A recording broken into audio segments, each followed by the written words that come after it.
Welcome to today's episode of Words of the Wise. Today I have Chief Vallejo from Topeka PD in Kansas, 31 years total experience in law enforcement. He's also a Marine Corps veteran. Welcome to the show, Chief Vallejo. Thank you for being here.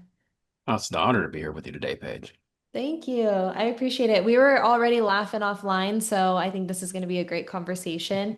I was looking at your bio. I know you've been in this career for a long time. Previous to being in Topeka, you came from Austin PD. Can you give a little bit of background into your career? Yeah, I spent the majority of my policing days in Austin, Texas. I was born and raised there. I'm an Austinite. 30 years with the Austin Police Department, all the way from the rank of lowly police officer, fresh recruit, all the way up to police commander, senior police commander when I left. All kinds of experiences from patrol command, working in the chief's office in an executive capacity, training.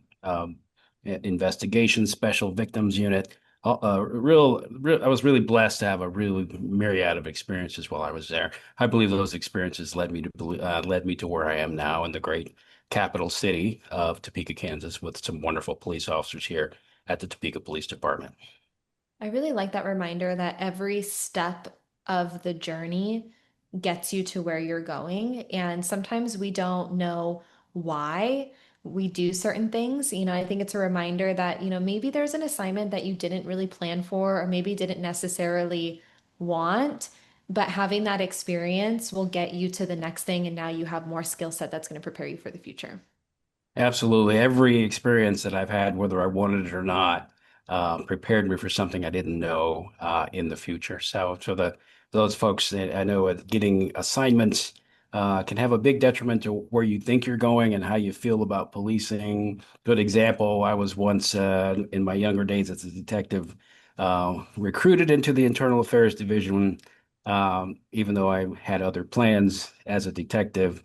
That was an assignment that initially I didn't want, but that would prove so valuable to me years later because now, as a police chief, I understand administrative process so much better. And I didn't know at the time that it would benefit me and bless me later. So take each assignment that you have and learn from it, and learn that for in the future it'll pay off to something greater for you. Yeah, I love that. And from coming from Austin PD, and we were talking a little bit about this offline, but Austin is known across the country for having one of the most robust wellness programs in the country.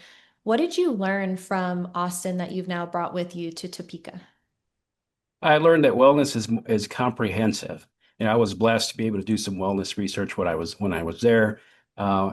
In working in the chief's office, we worked extensively with other organizations such as the National Police Foundation, at the time National Policing Institute now, and we did some. The best way to learn about wellness is to ask your people, ask questions, and we did that. And I to this day I keep those responses. We asked several hundred of our police officers and civilian staff what wellness means, and to get an idea. And it was eye-opening because I found out that wellness is comprehensive. It's not one thing. It's not being able to, bench press 300 pounds necessarily, Mhm. but can you be physically well and mentally, emotionally, financially well at the same time, spiritually well?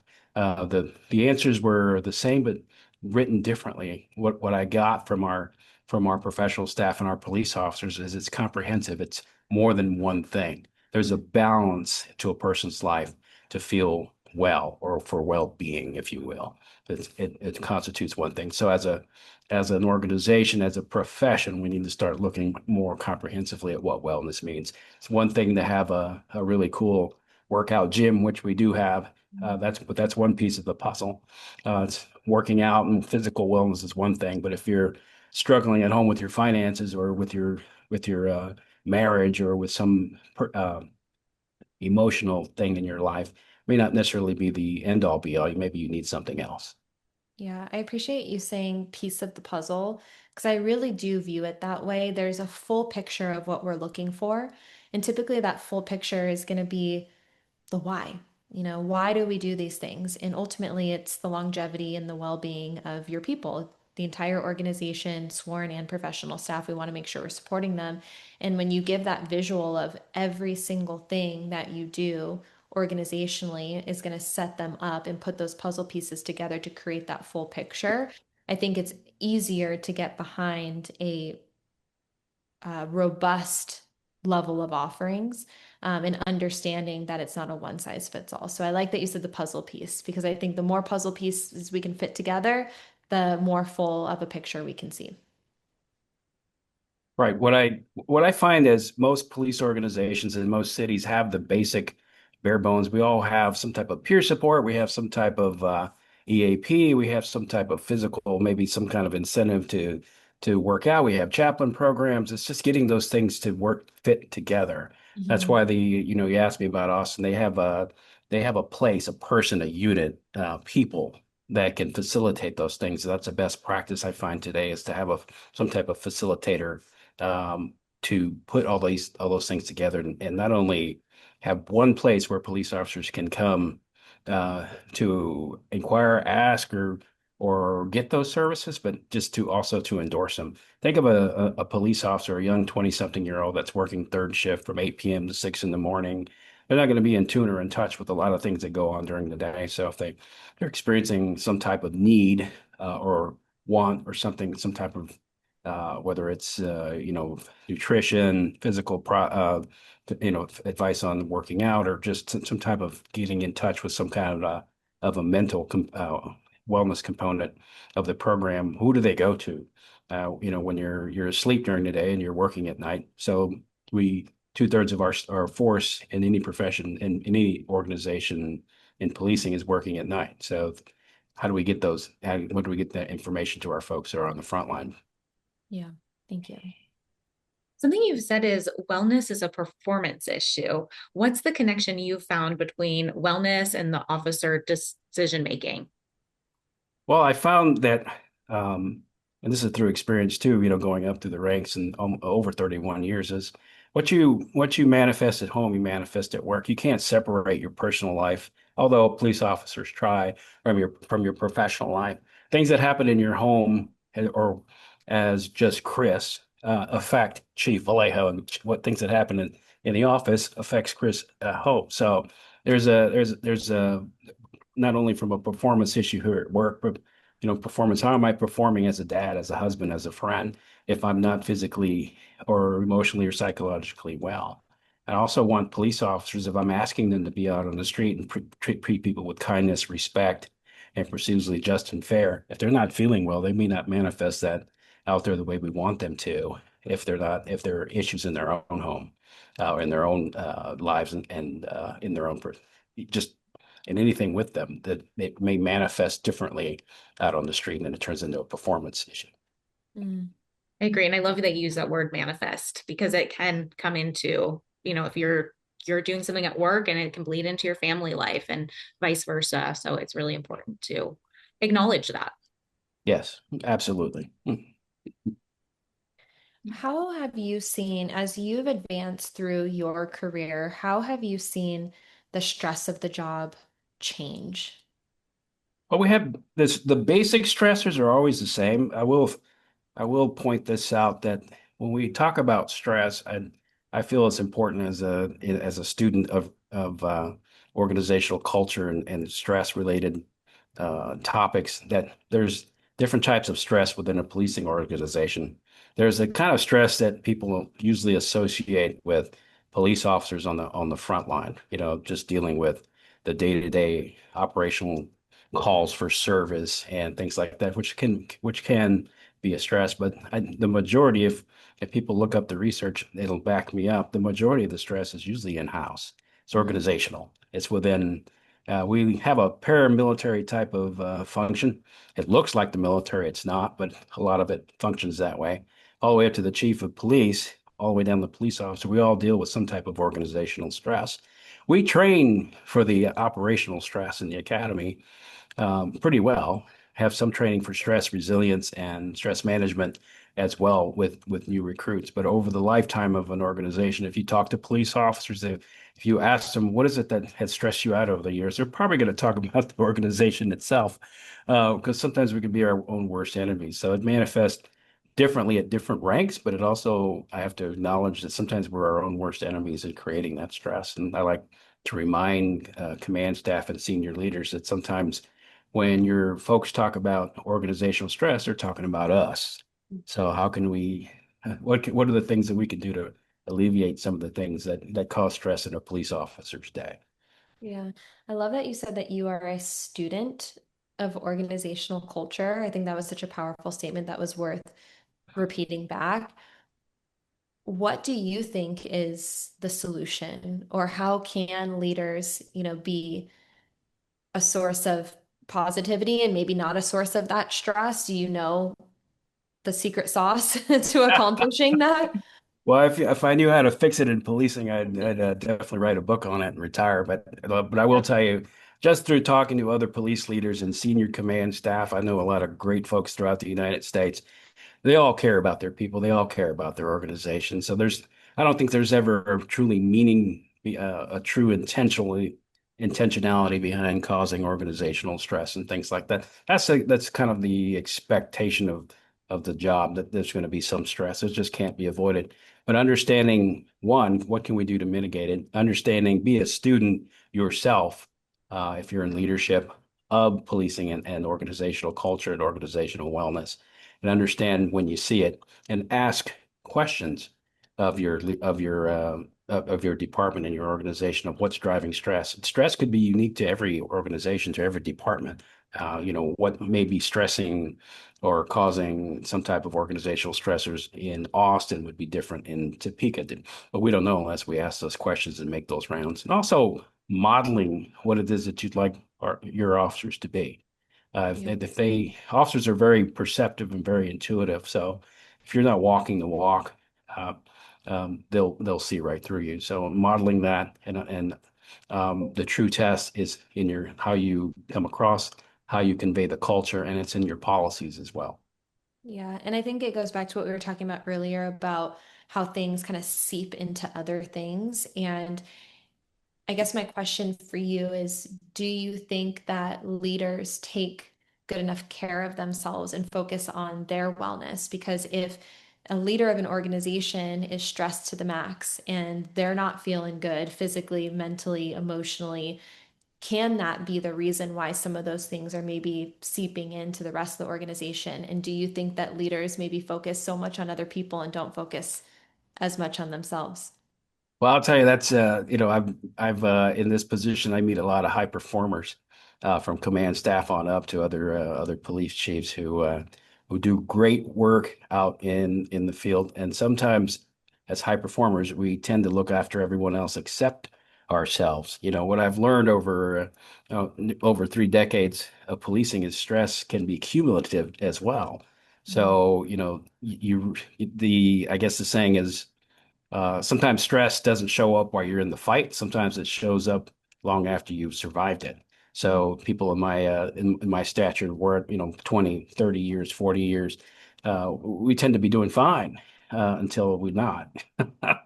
So Right. we have to remember that for executive wellness. We need to take care of number one first, because if we're asking people to take care of themselves, they need to see good modeling of that as well. And high performers just tend to do that. I talk a lot about senior command staff and things like that, but I have some great high performers that are not necessarily in leadership, formal leadership roles, that do the same thing. Look out for number one first, and then look out for each other. So I think what happens, especially at this rank, we focus a lot on peer support, a lot of EAP, and a lot of activities, as we should, because the bulk of our organization is at the officer, detective, sergeant level, and things like that. But it does get a little bit lonelier as you climb to the top.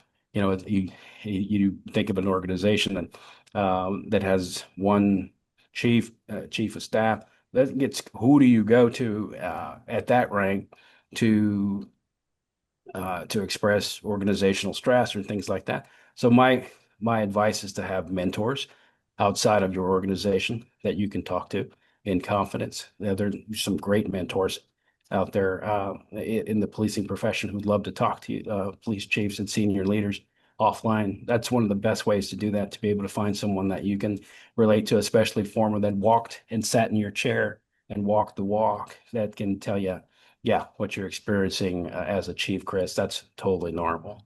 That's something that you can, that maybe I experience or they experience, that we can have those conversations. but it does get a little lonely in the top chairs if, but you have to still have to take care of yourself, not just, of course, comprehensively, physically, financially, spiritually, emotionally, take care of all those things. Because executive leadership is a little bit different. Every stress manifests differently in different ranks. Some of the research I did back in Austin, Texas, to look at stress and coping during the 2020 time period, I found out that stress is pretty equal, at least at the time I did my research in Austin, Texas, and asked folks. Stress was pretty equal across the board, depending and notwithstanding rank, but it just looks different. A patrol officer might look at stress a little differently than the commander or police chief would. We stress out about different things, Yeah. and yeah. So, I think that it's kind of reverse engineering. I think that a lot of conversations I've had, people feel like it's selfish to take care of themselves first, but we almost have to flip that on its head and say, no, it's selfless to do it because the reason why you're doing it is for everybody else. You have to take care of yourself in order to show up as the best version of yourself for everybody else. And so it is hard. It's hard because you want to pour everything that you have into other people, especially when you care a lot about other people and the success of the organization or the people who you're working with. But it's almost like you have to kind of do like the chicken egg, and kind of flip flop it and say, hey, in order for you to do that, you have to be good. If you're not good, how are you going to, be able to show up for everyone else as effective as you can be? And I do think that, I mean, I've struggled with that. I think a lot of people struggle with that. But I think historically people thought it was selfish. And maybe it's okay to be a little bit selfish, knowing that it is actually selfless, if that makes sense. Like when you fly in an airplane, they tell you to put your oxygen mask on first, and then you can help everybody around you from there. right. Right. Yeah. I think leaders have a responsibility to their people to take care of themselves as well. I mean that I know here I in this place people rely on me to provide stability or to provide the things we need to always be what I call an agency on the move. So if I'm not taking care of myself, I'm doing a disservice to my staff because I need to be on my game. So I think every senior leader, whoever considers themselves some type of leader, has a responsibility to their people to maintain themselves in a well capacity, whatever that is to them. I think it goes back to what you said before too. Like, if you're not doing it, why would anyone else do it for themselves? Like it's such a simple concept. It's like if someone tells you to do something, and says, "Hey, you should focus on this," and if they're not doing it, I'm like, "You're not doing it. Why should I do it?" If you don't Absolutely. care about it, why should I care about it? And so by you leading by example and showing, hey, like I care about you guys, and so therefore I'm going to take care of myself. And then I want you to also take care of yourself so that you can then serve the community in the best way possible. I think it's a trickle down effect that happens. Yeah, absolutely it is. Thank you. We're always changing, but what's been your biggest motivation as far as wellness goes as a chief? Well, my motivation is to, in the time that I have, whatever God gives me left, is to leave this profession better than when I found it. These young men and women that are out working for us right now are going to be the leaders of the future, and my motivation is to leave them with the best information, the best model that I can provide them, and a culture where they can feel they can thrive and succeed and move on to the next generation of, Simon Sinek talks a lot about the infinite game. There's really no beginning or end of policing, but there's always continual improvement throughout the process. So I want my legacy to be that I left it better than when I found it. And these young men and women can also do the same uh, throughout their lifetime in this career. Were there any lessons you learned from being in the military that you've been able to implement into wellness or within the department? Well, the military is a different animal. I was in the Marine Corps, which preaches a little bit different philosophy on two different missions. But I learned what it means, pride and dedication, taking care of yourself, being the best at what you can do at all times. I'm blessed that we have a real large contingent of military personnel here So I have a lot of folks who can echo that type of sentiment as well. So that's good to have that sentiment. I love veterans and current, law enforcement, military that are in law enforcement because they exude something differently. They bring a culture with them that we can definitely use. Two different missions, but I think the mission of excellence is what the Marine Corps taught me is always model my best, always show up with pride, always be an example that someone can learn from. So that's what I brought with me. Leaving the department better than you found it. It's your ultimate motivation and goal. Yes, absolutely. I think it goes back to what we were saying before, and you didn't say it in these words, but it was kind of this idea of self-assessment, and we were talking about organizational stress and kind of asking yourself, and I think it doesn't matter what position you have in the organization. You talked about formal and informal leadership, but I think you can ask yourself, am I a part of the problem or am I a part of the solution?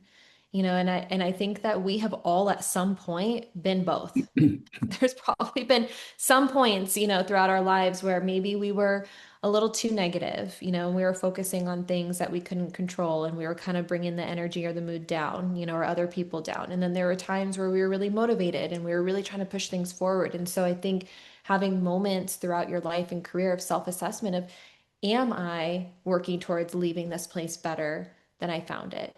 Am I working towards me being better than when I started? And I think that we all want that. When we talk about legacy, I think everyone wants to feel like they made a difference and they made a positive impact. And so I think it really is important for us to have those moments of, am I a part of the solution?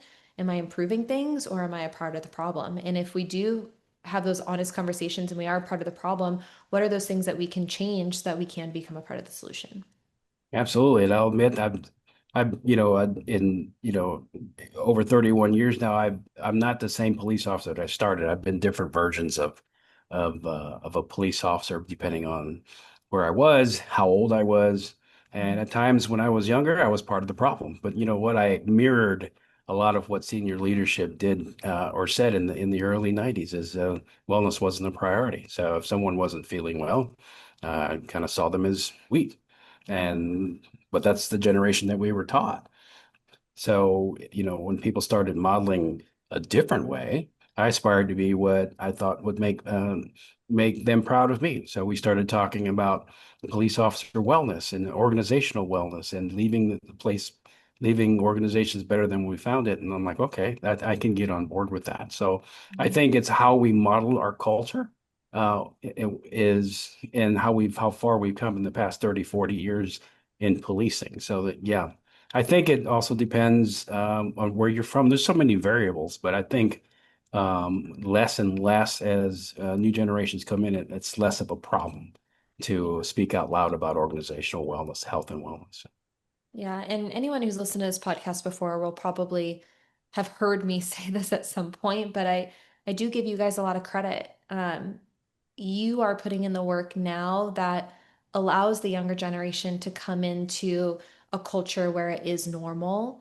And I know that you were not brought up that way. So everyone who's in leadership now who is prioritizing wellness, you guys have had to almost untrain yourselves in a certain way and be open and adaptable to something completely different than what you were taught when you were younger. And I give you guys a lot of credit for that. That's a lot of growth and advancement that you guys have had to do as leadership. And you kind of had to crawl so that everyone behind you can walk and run. So I think that them coming in and being more receptive is a testament to the groundwork that leadership has put in.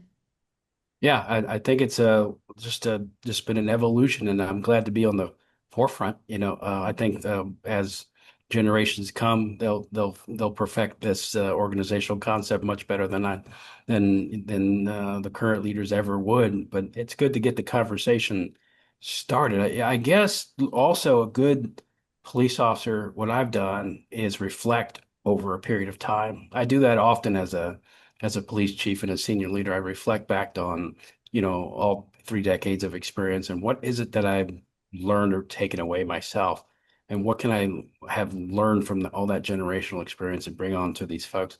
We've lost a lot of good people along the way. If you're in policing any amount of time, either from, health issues or, death by, died by suicide, or just lost them from the profession, or maybe just something went wrong.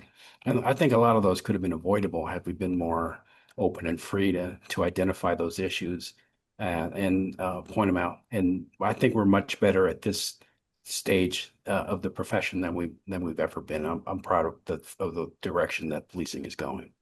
Yeah, I am too. And I think everyone can agree that there has been a very noticeable change. And, obviously you've been in your profession longer than I've been in this space, but I've been in this space almost a decade. And I've seen, even in the last 5 years, so much progress being made in the direction of a wellness. And I think that um, because now we know, we have a responsibility to keep moving forward.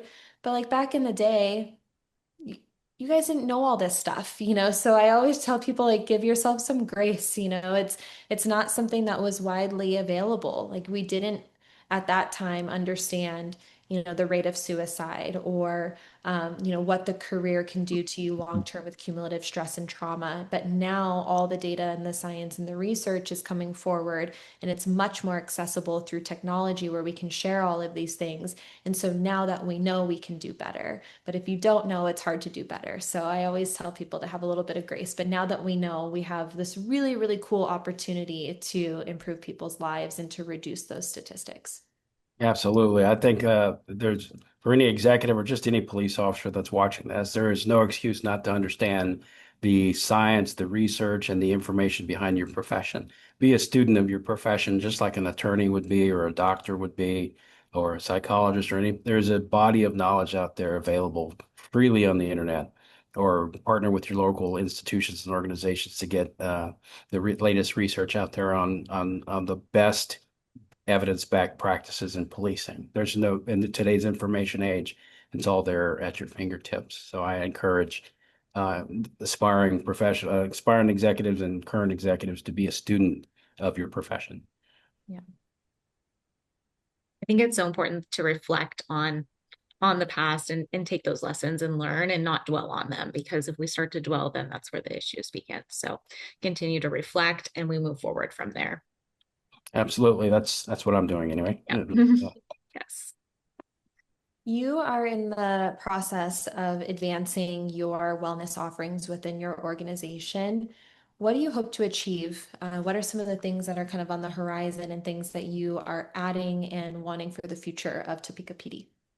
Well, I find that the men and women of Topeka PD are hungry for this. They came to me and asked me to advance the organizational wellness culture here, which I truly did. So we've done some small things from, creating more robust policies of being able to work out on duty, and yeah, peer support, providing the resources they need, getting more peer support officers, monthly peer support meetups where they talk about every month they have a topic, and our command staff go in and say a few words before the topic of the day and endorse and the peer support team for doing this. We talk about resilience, we talk about mental wellness, financial wellness, we talk about stress, we talk about coping. Every month, those those in-house peer support seminars are available to our staff, and we make time for them to be there. So those are the things that we're contributing in the future. I'm staffing dependent.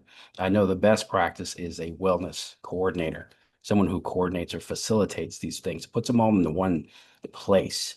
Where somebody can champion these things, and also be a direct report to me on there's just the what I call the pulse of the department. How are we doing in general with our professional staff and our sworn staff? So those are things I think are a best practice. I just saw the state of California. I don't know if you saw that. Just put out a model policy or a model guide on how to start a peer support or how to start a wellness program with, and that's a great idea. That's something that the state of California they is on top of things, and I'm going to steal a lot of that information because it's out there and it's available for use, and it's a best use resource I want to kind of, and I'll do what I say, how I tell others to do is use the information that's out there and available to you.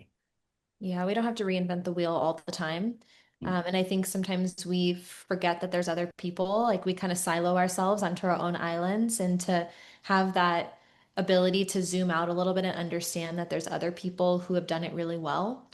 How do you reach out to them and ask them how they did it, and what they did? And then, of course, every department's going to be different. You said you actively listen to your people and kind of what they're looking for. And so there's going to be nuances within each organization, but you don't have to completely reinvent the wheel. You can look out for other resources.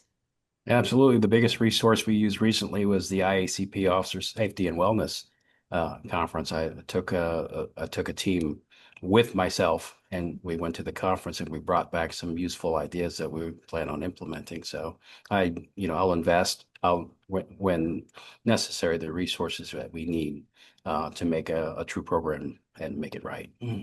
Yeah. I have a two-part question for you, and I can always repeat the second part if we get too far along. But my first question to you is, how do you, I know you said that your organization was hungry. They came to you and they're like, we want this.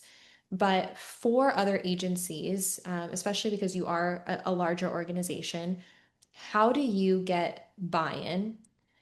And my second question is buy-in the actual metric that we should be looking at, or is it impact? I think one precedes the other, Yep. because I know cops. I've been one for a while. They can be a hard audience, but also when they're bought in, they're bought in. So that's the first thing you need to do is, if you're looking into some type of wellness program concept, whatever you want to call it. If you haven't had one before, it might be a hard sell, because the chances are your rank and file don't believe that the organization itself cares about that, because we never talk about it. So Mhm. I begin by asking questions, whether you hire or you partner with the university to have researchers come in and ask questions during roll calls, or you have small meetings with depending on the size of the organization as well. I think it'd be better to partner with a third party to get those. I'm reflecting back to Austin, Texas, partnered with Texas State University to come ask wellness questions. What I found is when you open that door to a neutral third party and they feel safe, they'll tell you exactly what they think about where the department needs to go. So if you're not sure, I always find that the best way is to ask questions first, instead of trying to stand up something that may either not be the right direction or they may not understand. But getting input from the beginning, that opens it up. That was remarkably successful. We had roll calls that usually last 30 minutes, sometimes last hour and a half, because they wanted to really tell this researcher everything uh, that they had on their mind since they opened up the question. So police officers will talk to you. They may not talk directly to the chief, but they'll talk to someone that they trust. So ask those questions and then develop the next steps in conjunction with your folks, whether it's through a small group or a committee or some type of I've seen it done different ways, but include people along the way and make it meaningful and also model it. I love it. Thank you. Yeah, thank you so much for sharing. What words of wisdom do you have for our younger generations? Oh, geez, that's you know, I kind of I mentioned that uh Chris looked different from 25 to 58 now, and I've been a different person along the way, and that's so I kind of think, like, what could I do if I go back and talk to the young Chris that was in the academy back in 1994. If I could tell my younger self, it would be this: take care of the person behind the badge. When you're younger, you don't usually I've got some motivated recruits that are about to hit the street. They don't know anything about stress or wellness. That's going to hit them eventually. But we tell them that. But the bigger impact is once they've started uh, putting in the work, and you start realizing, what the older guys are talking about, taking care of yourself. But take care of the person behind the badge. This profession asks a lot over the years. The better you care for your health, your family, your friendships, and your faith, your sense of purpose. the more you'll have to give when others need you the most. Your career will be defined by what you accomplish, but your life, it will be defined by who you become along the way.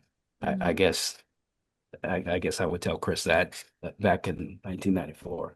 So that's kind of the words of wisdom. I love Thank you. that. Yeah, Yeah, thank you those for were great. Thank you for your time. We really appreciate you coming on here with us today.